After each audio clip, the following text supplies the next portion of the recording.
Mga kapatid kong narinig na ninyo ang kasabihang ngayon ay narito, bukas ay wala na. O sa Ingles, here today, gone tomorrow. Ito po ay isang kasabihang naglalarawan ng panandalian o maikling buhay ng tao dito sa daigdig. Ang mga katumbas ng kasabihang ito ay matatagpuan sa maraming mga talata ng Biblia. Isa po sa mga ito ay ang nakasulat sa Santiago 4:14 na nagsasaad ng ganito. Kayo ngang hindi nakakaalam ng mangyayari bukas. Ano ang inyong buhay? Kayo nga ay isang singaw na sa sandaling panahon ay lumilitaw at pagdakay napapawi. Inilalarawan po ng Biblia ang buhay ng tao sa daigdig na isang singaw na sa sandaling panahon ay lumilitaw at pagdakay napapawi. Katumbas ng marupok ang buhay. Panandalian lang ang buhay. Pag binasa naman natin yung nakasulat sa awit, 103:15 hanggang 16, ganito ang sinasabi ng Biblia tungkol sa buhay ng tao.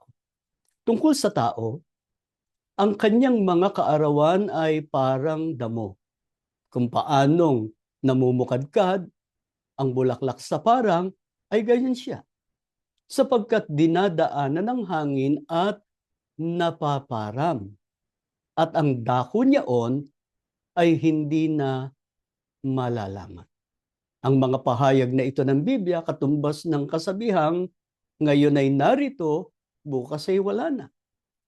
Sa makatwid, pagka Biblia ang ating sasangguniin tungkol sa buhay natin, marupok lang. Maiksi lang ang buhay natin sa daigdig. Kaya naman, ipinaaalala po sa atin ng Biblia na walang katiyakan ang itatagal ng buhay natin dito sa daigdig. Ni wala ring kasiguruhan na magagawa natin ang mga bagay na ipinapanukala natin gawin sa ganang ating sarili. Gaya ng nakasulat naman sa Santiago 4:13 hanggang 15. Ganito ang isinasaad.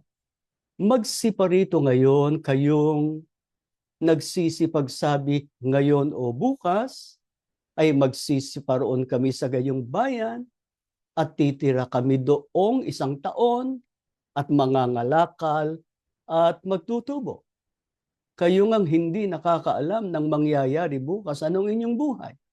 Kayo ngay isang singaw na sa sandaling panahon ay lumilitaw at pagdakay napapawi.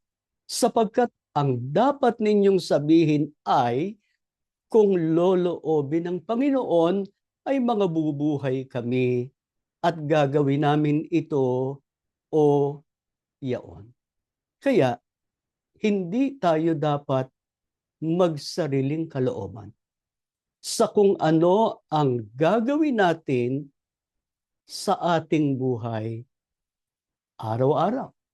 Sa halip ay isaalang-alang nating lagi kung ano ang kalooban ng Diyos. Ano po ba ang nais ng Diyos?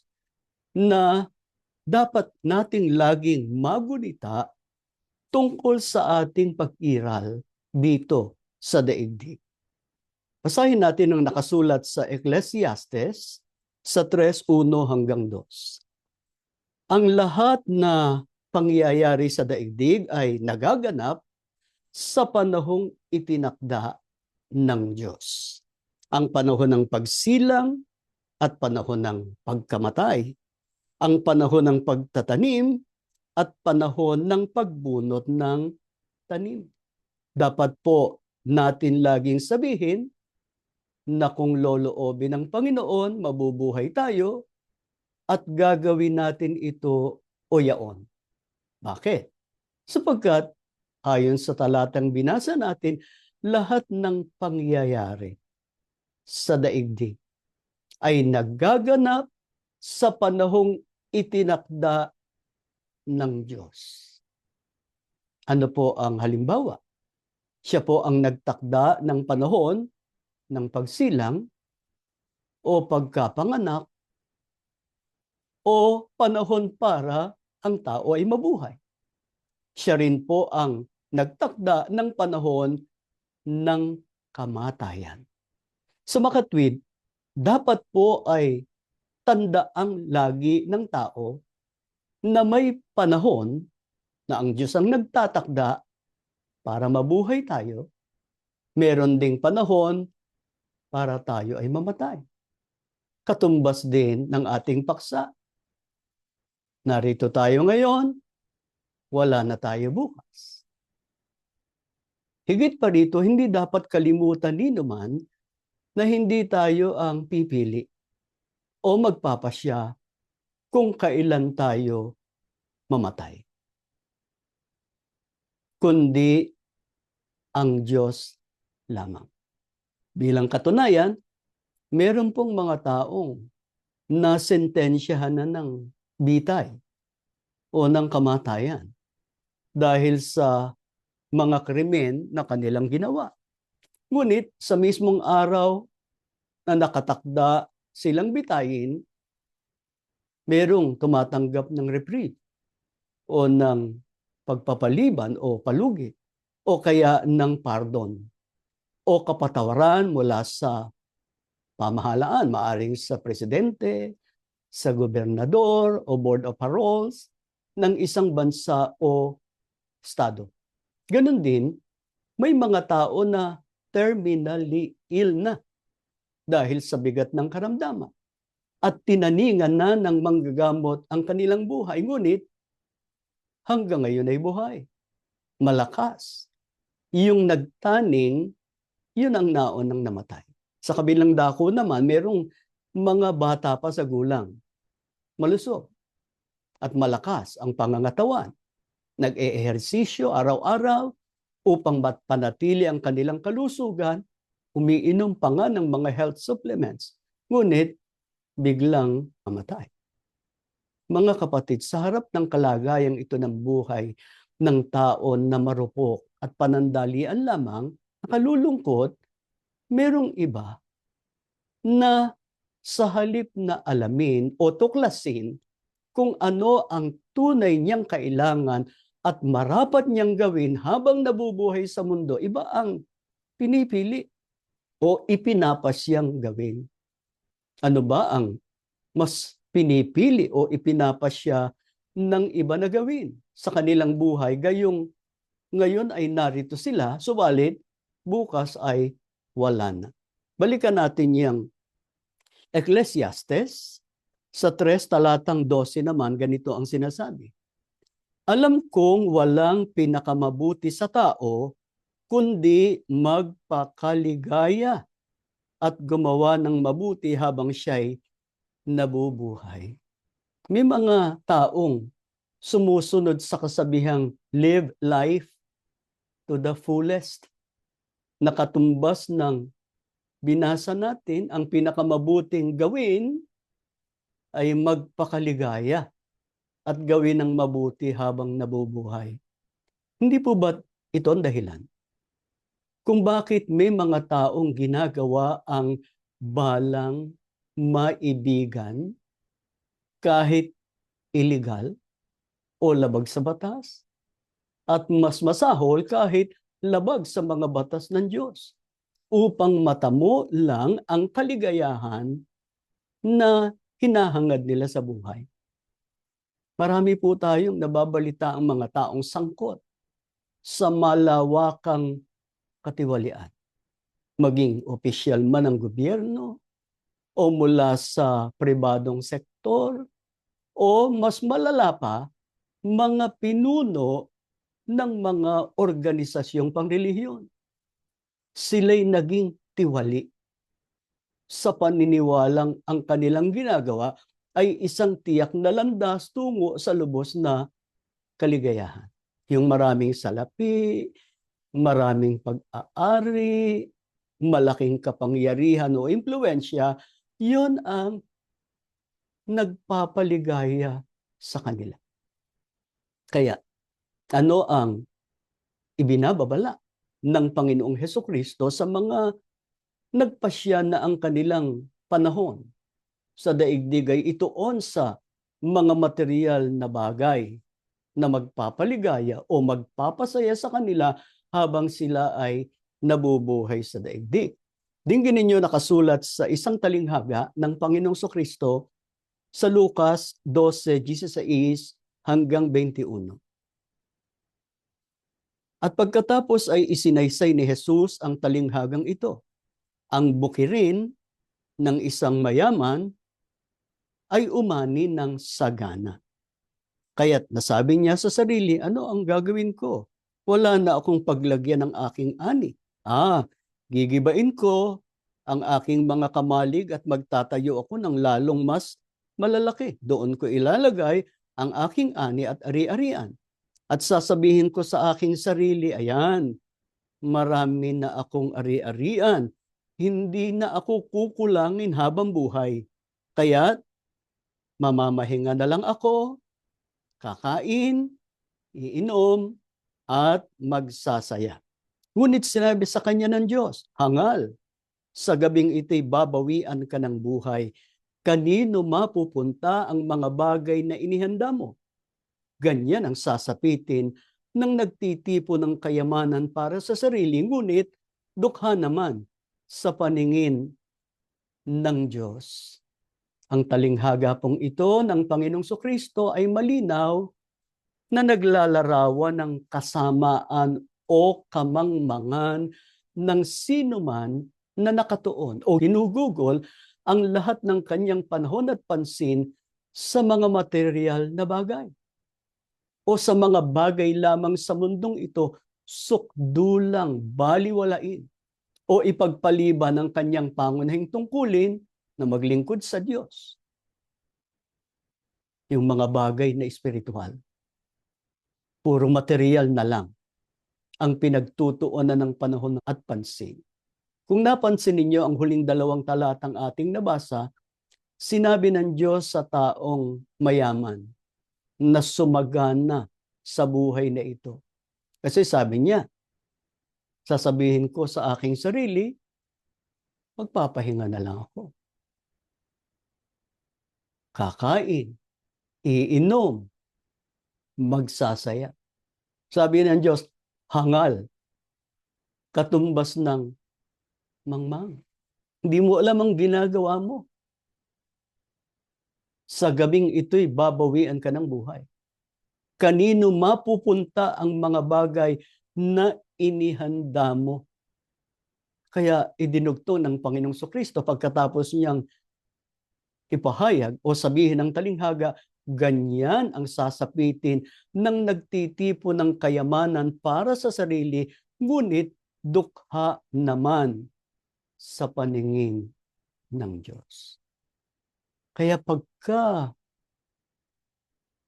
sa buhay ng tao, ang pinagtutuunan niya lang ay ang mga bagay sa mundong ito.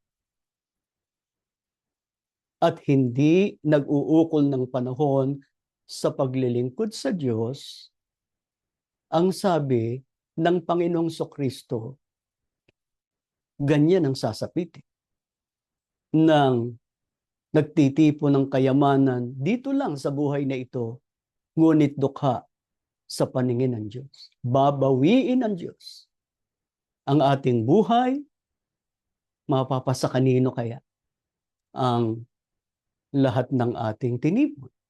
Pero hindi lang yun ang magiging wakas ng taong hindi nagawang tama, hindi naiukol ang kanyang buhay sa dapat niyang bigyan ng priority, sa dapat niyang pahalagahan. Mangmang ang turing ng Diyos sa kanila. Bakit isang kamangmangan? Sa sino man na gugulin ang kanilang buhay sa pagkakamit lamang ng material na bagay. Ano ba mangyayari sa mga material na bagay na tinipon nila kapag dumating na ang kanilang kamatayan? Dinggin ninyo nakasulat sa Ecclesiastes sa 5, dito naman sa talatang 15. kung paanong siya'y lumabas sa bahay bata ng kanyang ina, hubad, nayayaon siya uli, na gaya ng siya'y dumating, at hindi magdadala ng anuman sa kanyang nagawa, na kanyang madadala sa kanyang kamay. Gaya po ng nabasa natin, kung paanong siya'y lumabas sa bahay bata ng kanyang ina, hubad, nayayaon siya uli, na gaya ng siya'y dumating. Hindi magdadala ng anuman ang tao sa kanyang nagawa pagdating ng kanyang kamatayan. Totoo naman yun. Nung ipinanganak tayo, wala tayong dala. Pagkamatay natin, wala rin tayong dadalhin. Hindi natin mapapakinabangan ang lahat ng ating pinaghirapan pagdating ng ating kamatayan. Gaano man kalaki ang kayamanan natin, gaano man karami ang nakamal nating salapi, ang natipo nating kayamanan, ari-arian, anuman ang kapangyarihang tinaglay natin sa mundo, pagdating ng kamatayan, wala tayong madadala. Wala tayong babauning anuman sa ating pinagpagalan. Sana mapagtanto ito ng mga tiwali at sakim. Kaya, ano ang nais ng Diyos na dapat nating gawing lahat, lalo na ng mga kabataan? Sa harap ng panandaliang pag-iral natin sa daigdig, nabatid natin ngayon, narito tayo, bukas ay mawawala na tayo. Dinggin ninyo ang nakasulat din sa Ecclesiastes sa 12:1 hanggang 5. Dito natin basahin sa ang salita ng Diyos. Ganito ang sinasabi. Alalahanin mo ang lumikha sa iyo habang bata ka pa. At bago dumating ang panahon ng kahirapan at masabi mong hindi ako masaya sa buhay ko, alalahanin mo siya bago dumilim ang araw, ang buwan at ang mga bituin na parang natatakpan ng makakapal na ulap. Darating ang araw na manginginig ang iyong mga bisig at manghihina ang iyong mga tuhod. Hindi ka na makanguyang mabuti dahil iilan na lang ang iyong ngipin at lalabo na ang iyong paningin. Ang tainga mo ay hindi na halos makarinig kahit ang ingay ng gilingan o huni ng mga ibon o mga awitin ay hindi na marinig. Matatakot ka nang umakyat sa mataas na lugar o lumakad sa lansangang nag-iisa. Puputi na ang iyong buhok, hindi ka na halos makakalakad at mawawala na ang lahat ng iyong pagnanasa. Sa bandang huli, pupunta ka na sa iyong tahanang walang hanggan at marami ang magluluksa para sa iyo sa mga lansangan. Mga mahal na kapatid, narinig ninyo ang kalagayan ng buhay ng tao sa harap ng maikli at panandali ang pag-iral natin sa daigdig. May inaasahan ang Diyos. Ano yun? Ang sabi, alalahanin mo ang lumikha sa iyo habang bata ka pa. Sino ba ang lumikha? Ang Diyos na makapangyarihan sa lahat. May mga tao hindi kumikilala sa Diyos. O may kinikilala mang Diyos, hindi ang tunay na Diyos. Pero tayong mga Iglesia ni Cristo, tayong mga lingkod ng Diyos, nakilala natin ang tunay na Diyos. Kaya inaasahan ng Diyos sa atin mula pa sa ating pagkabata, alalahanin na natin ng Diyos na lumikha sa atin. Kaya nga sa loob ng Iglesia ni Cristo, musmus pa ang mga bata, sinasanay na sa pagdalo sa pagsamba. ng mga kabataan, ipinapakilala na ng mga magulang sa kanilang mga anak ang Diyos na lumalang.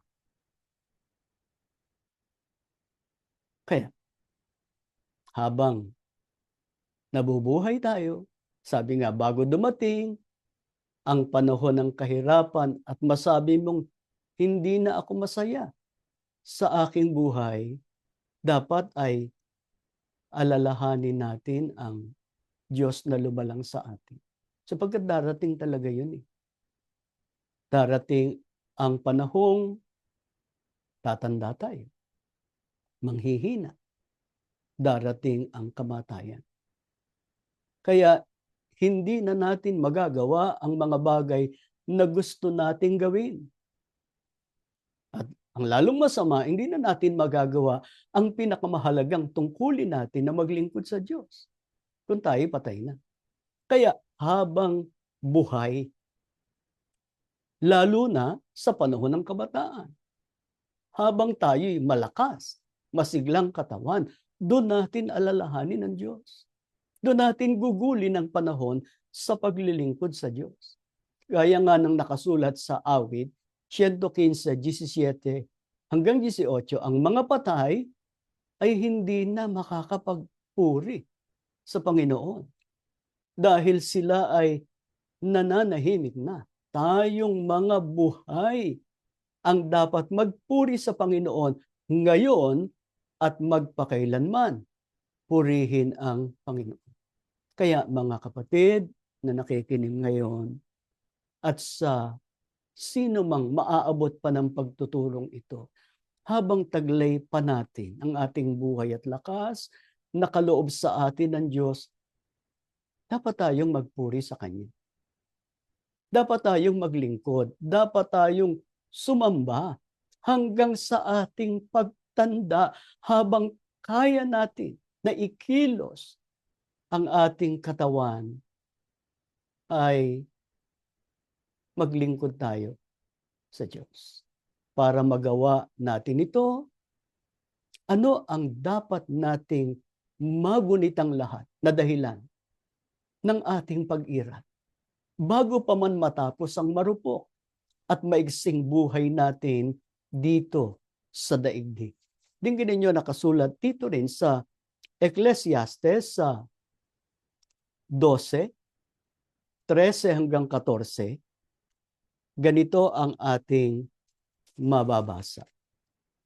Ito ang wakas ng bagay. Lahat ay narinig, ikaw ay matakot sa Diyos at sundin mo ang kanyang mga utos, sapagkat ito ang buong katungkulan ng tao.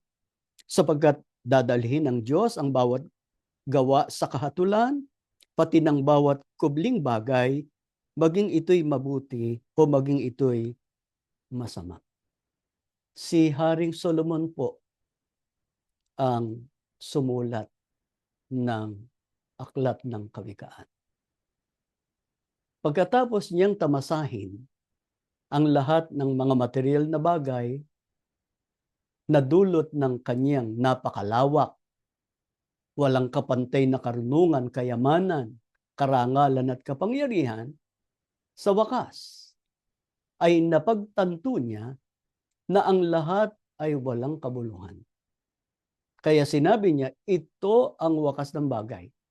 Lahat ay narinig. Ikaw ay matakot sa Diyos at sundin mo ang kanyang mga utos sapagkat ito ang buong katungkulan ng tao. Sa makatwid, dapat maunawaan ng bawat tao na ang pagkatakot sa Diyos at pagsunod sa kanyang mga utos, ito ang inaasahan ng Diyos sa atin habang tayo'y nabubuhay. Matakot tayo sa Kanya. Ang tinutukoy na pagkatakot, yung banal na takot, yung paggalang. Paano natin patutunayan ang ating paggalang sa Diyos? Hindi natin gagawin yung labag sa kalooban niya, kundi susundin natin ang Kanyang mga utos. Bakit dapat nating gawin yun? Habang tayo'y nabubuhay, tiniyak ng Biblia, dadalhin ng Diyos ang bawat gawa sa kahatulan, pati ng bawat kubling bagay, maging ito'y mabuti o maging ito'y masama. Sa makatwid, kung ano yung ginawa natin samantalang nabubuhay tayo, doon tayo hahatulan ng Diyos eh. At wala naman tayong maikukubli, wala tayong maitatago sa ating mga gawa. Ang totoo, iniisip pa lang natin, alam na ng Diyos yun eh. Kaya, pagdating ng araw ng paghatol o ng araw ng paghukom, titignan ng Diyos eh. Yung aklat ng mga gawa, meron nun sa langit. Hindi lang ang pagbabatayan ng Diyos yung aklat ng buhay na kinasusulatan ng pangalan ng mga maliligtas, kundi merong aklat ng mga gawa. Nakatala doon kung ano ginawa natin. Mabuti man o masama, lihim man o hayag sa tao, pero lahat kita ng Diyos. Kaya yung mga tumalikod sa kanilang tungkuling bigay ng Diyos o hindi naging tapat sa pagsunod sa mga aral o tunay na doktrina na tinanggap sa iglesia, mananagot sa Diyos ang mga yun. Hindi tayo dapat pumayag na magkaganon tayo. Sana nga bigyan pa sila ng pagkakataon na makabalikwas. Meron kasi dati, nung hindi pa nangyayari sa iglesia ang malaking pagsubok, ang sigil-sigil sa pagtupad ng tungkulin, laging nasa kapilya, laging nasa gawain. Ibinubuhay ang mga aral. Pero nung ipahintulot ng Diyos na dumaan ang iglesia sa malaking pagsubok, naiba ang isipan. Ano sinasabi? Ganito ang kalagayan ng iglesia ngayon, hihintayin ko na lang ang panahong umayos ng iglesia. Maghahanap buhay na lang ako, itutuon ang aking pansin sa pag-aasikaso sa aking pamilya, sa pagpapabuti ng aming kalagayan sa buhay na ito. Wala namang masama doon, mga kapatid. Ang Diyos pa nga ang may gusto na magpakasipag tayo. Pero, hindi para mapabayaan ang pangunahin nating tungkulin na maglingkod sa ating Panginoon Diyos. Kaya huwag tayong pumayag na mawala ang debosyon o ang katapatan natin sa paglilingkod sa ating Panginoon Diyos. Ano ba iniisip ng iba? Nawawala ng kabuluhan. Wala ng saysay. Kung pagtalagahan pa ang pagkaiglesia ni Kristo ngayon, ang paglilingkod sa Diyos, ang pagsamba, wala nang saysay yun dahil sa kasalukuyang kalagayan ng iglesia. Hindi po totoo yun. Bakit? Ano ba ang naghihintay sa mga nananatiling tapat sa paggalang sa Panginoon? Sa pamamagitan ng pananatiling tapat sa kanyang tipan at pagsunod sa kanyang mga utos samantalang sila'y nabubuhay. Balikan po natin ang binasa natin kanina sa awit 103, 15 hanggang 16. Itutuloy po natin ang pagbasa hanggang sa talatang 18. Ganito po ang sinasabi. Tungkol sa tao, ang kanyang mga kaarawan ay parang damo. Kung paanong namumukadkad ang bulaklak sa parang ay gayon siya, sapagkat dinadaanan ng hangin at napaparam at ang dako niyaon ay hindi na malalaman. Ngunit ang kagandahang loob ng Panginoon ay mula ng walang pasimula hanggang sa walang hanggan sa nangatatakot sa Kanya. At ang Kanyang katwiran ay hanggang sa mga anak ng mga anak. Sa gayong nag-iingat ng Kanyang tipan at nagsisiala-ala ng Kanyang mga utos upang gawin. Mga kapatid, totoong marupok ang buhay natin. Ang Diyos ang nagtakda na maiksi lang ang buhay natin sa mundo. Pero maiksi man, marupok man, pagka tapat tayo sa Diyos, natatakot tayo sa Kanya, sinusunod natin ang Kanyang mga utos. Ang sabi ng Biblia, ang kagandahang loob ng Panginoon ay mula sa walang pasimula hanggang sa walang hanggan sa nangatatakot sa Kanya. At ang Kanyang katwiran ay hanggang sa mga anak ng mga anak. Sino nga yung nag-iingat ng katwiran ng Diyos? Yung nag-iingat ng Kanyang tipan, nagsisialala ng Kanyang mga utos upang gawin. Hindi alam niya lang ang aral. Hindi alam niya lang ang kalooban ng Diyos. Ginagawa niya yun. Kaya mga kapatid, sa pagtatapos natin ng leksyong ito, bulayin natin ang naging buhay natin sa nakaraan. Lahat tayo. Sa ano po natin ginugol ang ating buhay? Priority po ba natin ang paglilingkod sa Diyos at pagsunod sa Kanyang mga utos? O yung mga bagay na espiritual? O baka na isang tabi natin? Dahil nakatuon ang ating pansin at panahon sa mga intindihin sa buhay na ito. Salamat sa Diyos, kayo, na nananatiling dumadalo sa EGM. Naninindigan sa mga aral na tinanggap natin sa sugo at sa naon ng pamamahala sa iglesia. Hindi nagbabago ang inyong pagpapahalaga sa mga salita ng Diyos at sa mga tungkuling tinanggap natin sa loob ng iglesia.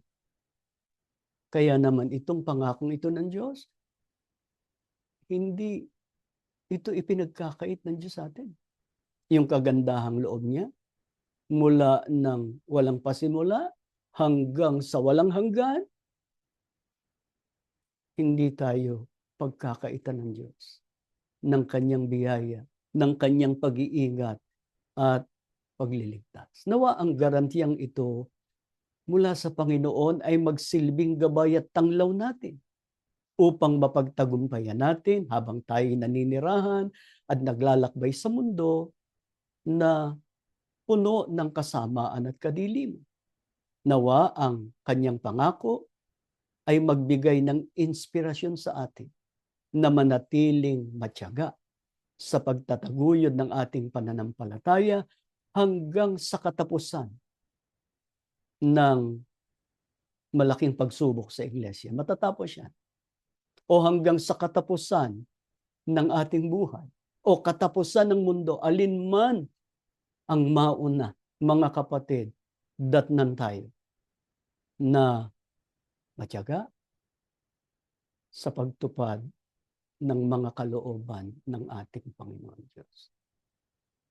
Mamalagi nawa ang linaw ng ating isip, ang alab ng ating pananampalataya para lagi nating pag-ukulan ng panahon ang mga pagsamba at paglilingkod sa Diyos. Yung mga nawalan ng debosyon, nawalan ng katapatan, yung hindi naging tapat sa tipan, sa mga aral ng Diyos, sana maawa ang Diyos sa kanila. Bigyan pa ng pagkakataong makabalikwas para pagdating ng araw ng paghukom, araw ng paghatol, magkakasama tayo sa pagtatamo ng kaligtasan at ng walang hanggang buhay. Kaya, bago tayo magtapos sa inyong kinalalagyan ngayon, ipangako natin sa Diyos. Pagtatapat tayo sa Kanya. Habang nabubuhay tayo, ang lakas natin, gugugulin natin sa paglilingkod. ipahintulot man na makaranas tayo ng maraming suliranin at tiisin, hindi magiging hadlang yun para ilapat natin ang ating sarili sa pagtatapat sa ating paglilingkod sa Diyos. Yan po ang ating leksyon. Tumayo kayo. Tayo po ay mananalangin.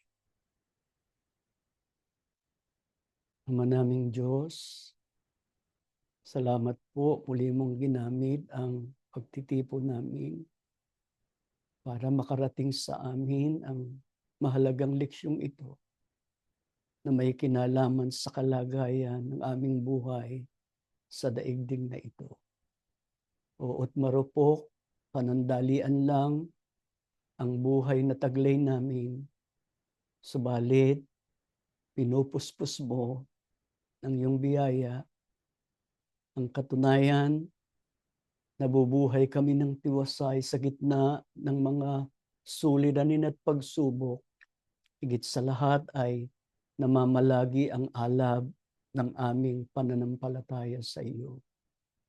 Ito ang pinakamahalaga sa buhay namin, sapagkat ang aming paglilingkod, ang pagsunod sa iyong mga kautusan, ang maghahatid sa amin sa pagtatamo ng pangako mong kaligtasan at buhay na walang hanggan.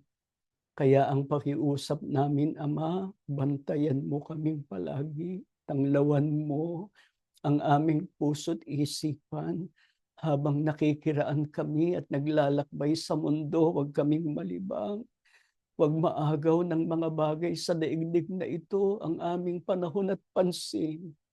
Kung kailangan man naming maghanap buhay, magsikap sa buhay na ito, huwag naming pababayaan ang mga pagsamba at paglilingkod sa iyo. At pagka kami sumasambang katulad nito, Panginoon, lagi kang magpakayag, patuloy kang magpalakas, magkaloob ng tibay ng pananampalataya sa amin para anumang pagsubok pa ang ipahintulot mo na maranasan namin, makapagpatuloy kami sa aming paglilingkod. Panginoong Hesukristo, maraming salamat po.